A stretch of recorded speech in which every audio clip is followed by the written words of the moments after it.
Salut la compagnie, c'est Jules Melon. Et aujourd'hui, dans un ciné critique, à la sortie du cinéma dans la Melon Mobile, alors que les vacances d'Halloween, ouais, je vais les appeler comme ça tombe bien, commencent, nous allons parler d'un film d'horreur, sorti ce mercredi en salle et réalisé par Scott Derrickson. Rappelez-vous de son Sinister ou de son Black Phone, bah justement, il s'agit de la suite de ce dernier, Black Phone 2. Et avec, évidemment, les mêmes acteurs que dans le premier volet, notamment Ethan Hawke, caché derrière un masque, c'est lui le tueur du premier film. Il revient ici, c'est assez étrange sur le papier, on y reviendra. Mais les jeunes gens que nous avons déjà vus, donc dans ce premier volet sorti il y a 4 ans, reviennent en mode ado cette fois-ci.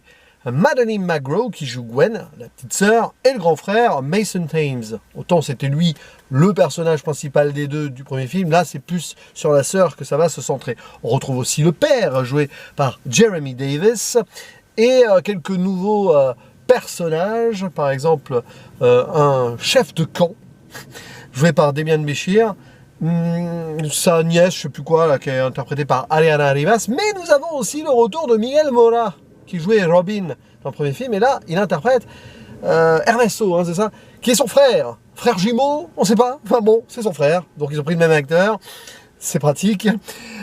L'histoire se déroule, donc, et oui, hein, comme le premier film se déroulait en 2021, celui-ci en 2025, et bien là, on est 4 ans après. On passe de 1978 à 1982. On rentre dans les 80s, forcément. C'est pour ça qu'il va y avoir un concert de Duran Duran. Et que même, on ressort ici l'un des grands mystères d'Internet, un morceau qui a été révélé il n'y a pas longtemps, notamment à travers une vidéo de Feldup, et qui fait partie du lore, là, connu. Bon, oui, c'est un univers parallèle, mais peu importe. On est 4 ans après ce qu'a subi le jeune Finney Blake, qui a été enlevé par ce tueur en série, l'attrapeur, The Grabber en version originale. Et il avait triomphé de ce dernier. Il l'avait tué. Donc, hein, oui, je spoil le premier Black Phone. Mais en même temps, qui va voir ce film-là sans avoir vu le précédent?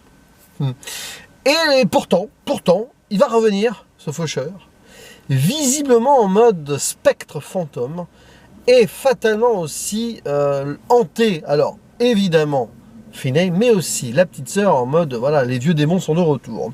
On le savait déjà à travers le premier film, Gwen fait des cauchemars qui s'avèrent très, pas prémonitoires, mais très réels. Elle a hérité ça de sa maman qui malheureusement est morte.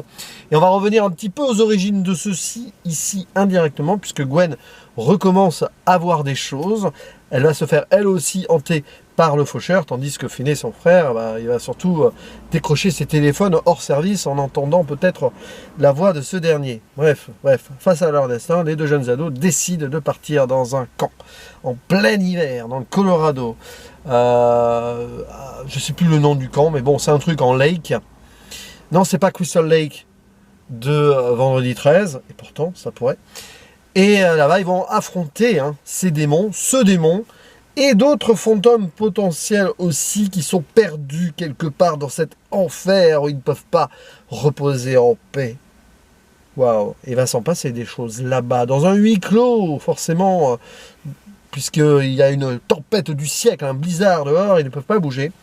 Et entre la glace et la neige, et le vent froid, et les nuits où forcément les cauchemars vont venir, l'attrapeur va guetter, va peut-être attraper, tel Freddy dans les cauchemars et les griffes de la nuit.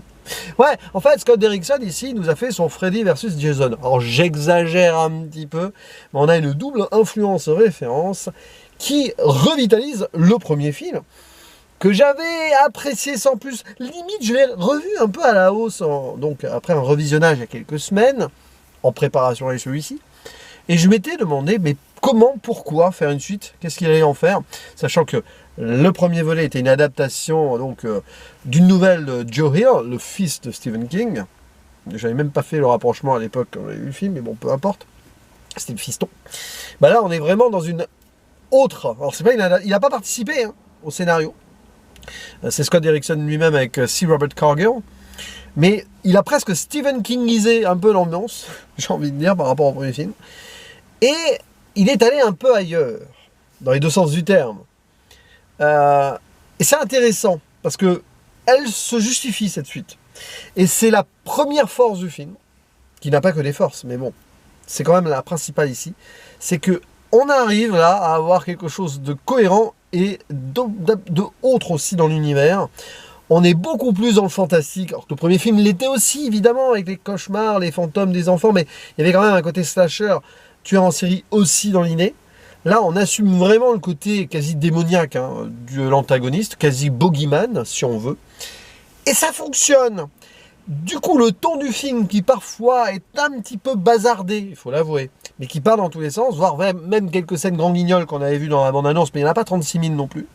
Forcément, quand le spectre attaque du point de vue des éveillés autour, quand il attaque dans la nuit, forcément, voilà, ça tourne un peu dans tous les sens. Ok, c'est un peu le bordel. Mais ça se passe bien. Il y a un bémol que j'ai quand même dans la construction globale du film qui est plutôt bien. C'est peut-être le début qui est un peu long à se mettre en place avec une redondance de cauchemar. Voilà, bon, cauchemar, somnambulisme, cauchemar, somnambulisme. Peut-être qu'on insiste trop un peu. Oh, il aurait dû plus aller rapidement dans ce camp de vacances là. Bon, mais c'est pas grave, il a voulu remettre le contexte, peut-être par rapport à celles et ceux qui n'auraient pas vu le premier film. Mais il y a aussi un autre souci, c'est la fin. Parce on est vraiment over the top sur plein de points. Mais je trouve qu'elle est trop rapide, quasi bâclée. Ça se passe très rapidement, le climax. On aurait peut-être pu imaginer, on va dire, un affrontement ou quelque chose de plus fort, dans une certaine profondeur, et monter en crescendo du climax.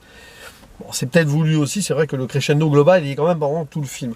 Donc, un petit peu le début, un petit peu à la fin, souci de rythme, mais grosso modo, il arrive à créer un squelette assez conséquent et quelque chose de bien flippant, bien gore quand même. C'est beaucoup plus violent que le premier film, je trouve.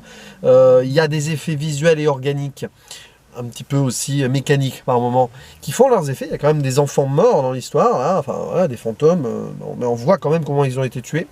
On voit aussi un peu la décomposition post-inferno de ce personnage du grabbeur avec son masque un petit peu arraché parfois, ou qui change d'ailleurs selon les humeurs. C'est passionnant, ça, le visuel est bien géré. Et quelque chose de beaucoup plus profond et passionnant, intense, son côté familial dans voilà, la relation que le frère et la sœur ont. Alors, bon, les personnages, donc du frangin d'un des morts du premier film qui est là, comme sur mode peut-être romance avec la sœur, c'était pas très utile. Finalement, ce personnage ne sert pas à grand chose, il n'est pas super exploité parce que par rapport justement au frère, à un moment il y a un dialogue à la fin, mais c'est très vite évacué. Il est là pour protéger, mais bon, pas vraiment. Mais entre Finney et Gwen, donc le frère et la sœur, c'est vraiment bien. Ça approfondit beaucoup de choses. Alors le père est un peu plus utilisé aussi. Voilà, j'en dis pas plus pour l'instant, je ferai une mini-zone spoiler très rapidement.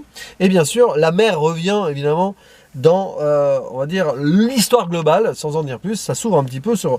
On sent d'emblée comment ça va se produire en fait. Il n'y a pas trop de surprises non plus dans ce film. Ça cherche pas le twist ou le suspense.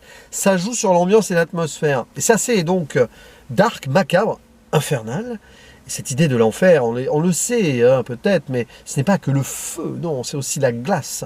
C'est même pire que tout, hein, l'enfer gelé, glacé. Là, on est en plein dedans, sur ce Frozen Lake, là, Crystal Lake, je ne sais plus, Alberta Lake, je ne sais plus le nom, hein, j'ai zappé cette idée-là. Mais oui, on retourne ici, le camp peut-être estival de vendredi 13. Tout ça, hein, le premier. J'ai vu que le premier en même temps. Hein. Et là, oui, on retrouve évidemment sur des lieux où il y a quand même des fantômes, des trucs qui peuvent surgir, hein, même de ce lac, pourquoi pas. Et c'est vrai que le côté Freddy est assumé. Bon, je pense que Scott Derrickson a voulu rendre hommage aussi à ses œuvres qui peut-être l'ont passionné quand il était plus jeune. On voit quand même le côté parfois un petit peu surchargé des productions Blumhouse. Mais j'ai peut-être préféré ce film-là au premier, en fait.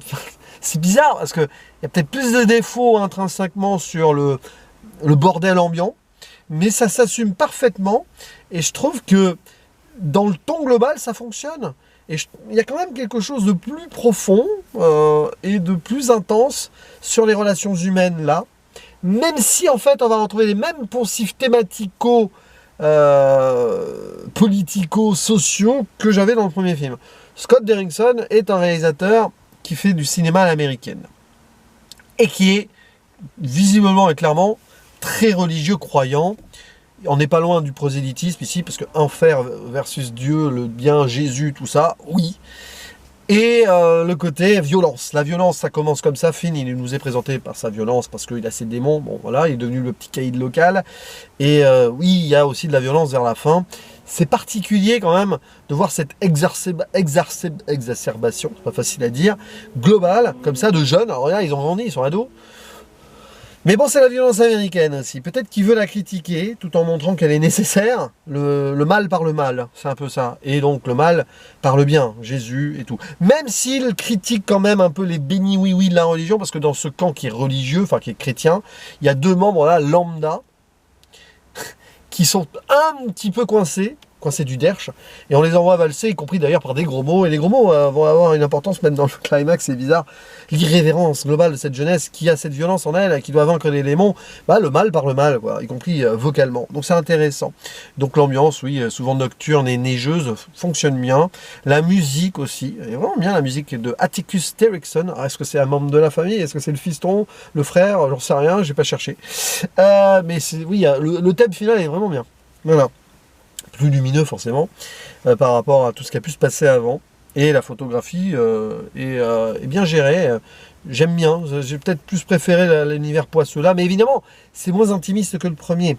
Spoiler, donc la mère est au milieu de tout cela, la mère a été dans ce camp là, et c'est elle qu'on entend, qu'on voit au téléphone au début, elle aussi, donc ses visions, ça vient de là. Dans ce camp où elle a travaillé, des meurtres ont été commis, 3 enfants. Qui a commis ces meurtres? Un certain White Bill qui s'avère être le grabeur. On va dire l'origine story, il est là, ses premiers méfaits en tant que criminel peut-être, en tout cas là, frontalement connu.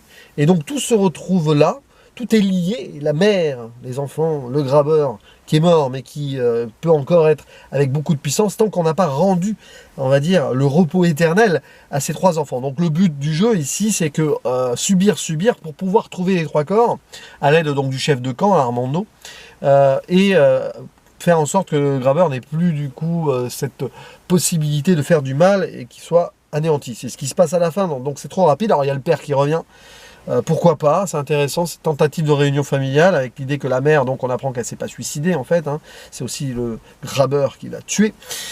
Ouais, c'est un peu trop peut-être dans l'écriture, tout ça, mais ça fonctionne. Ça revient à ce que je disais avant la zone spoiler, sur cette ambiance, ce cocon familial. Certes, ça fait très américain ça aussi, mais je trouve que dans l'émotion, et ce qui s'est passé par rapport au premier film, en fait, cette suite fonctionne parce qu'il y a déjà eu le premier avant, qui a eu peut-être du mal à aller dans la profondeur de ces personnages-là, mais qui là, du coup, cette suite rebondit bien sur ce qui a été fait avant. C'est pour ça que je suis attaché peut-être plus à cette suite-là, même si quand même le premier film était vraiment bien. Avec le recul, bon, c'est pas ultime. Comme ce deux, hein, il n'est pas ultime. Parce que ça aurait peut-être pu aller plus loin ou avoir plus d'équilibre, ça dépend. C'est toujours un peu entre deux eaux. Mais ça donne lieu à quelques scènes voilà, bien graphiques où on voit hein, le côté impitoyable de ce boogeyman qui, étant coincé dans cet enfer sans être encore vraiment en enfer, n'a plus que le mal du mal en lui. Hein. Il y a zéro humanité. Et ce qu'on voit sur les gamins, ce qu'il a fait subir, c'est quand même d'une violence exceptionnelle. Et on voit, d'ailleurs, c'est vraiment dans les cauchemars, hein. Et ce qu'il arrive à faire subir aussi à Gwen, waouh, c'est une warrior, hein, parce que faut ouvrir le bras, tout ça. À la fin, comme si de rien ne s'était passé. Hein. Puis alors, les jeunes, là, ils passent plusieurs nuits sans dormir, mais tout va bien. Hein. Bon, c'est la magie du cinéma, ça. C'est la magie du cinéma. On tente une happy end aussi, en mettant donc Ernesto avec Gwen peut-être en couple. Ils vont pouvoir aller à Duran Duran, finalement. Le frère qui accepte un peu cela, le père aussi. On n'a pas mis la love story du frère, même si elle est sous-entendue en mode lol à la fin, parce qu'il aurait pu très bien se mettre avec la nièce, donc, ou je sais pas trop quoi, là, du chef de camp, qui finalement a l'impression qu'ils ont coupé des scènes autour d'elle, parce qu'on la voit pratiquement pas, c'est presque dommage. Mais bon, on sait même pas si les deux Benny Oui Oui sont morts à la fin, j'ai un gros doute, on s'en fout. C'est des PNJ lambda, du mode attention, la religion c'est bien, moi j'aime beaucoup ça, Jésus, tout ça, mais il faut pas que ça aille trop loin. Ça c'est le message de Scott Derrickson.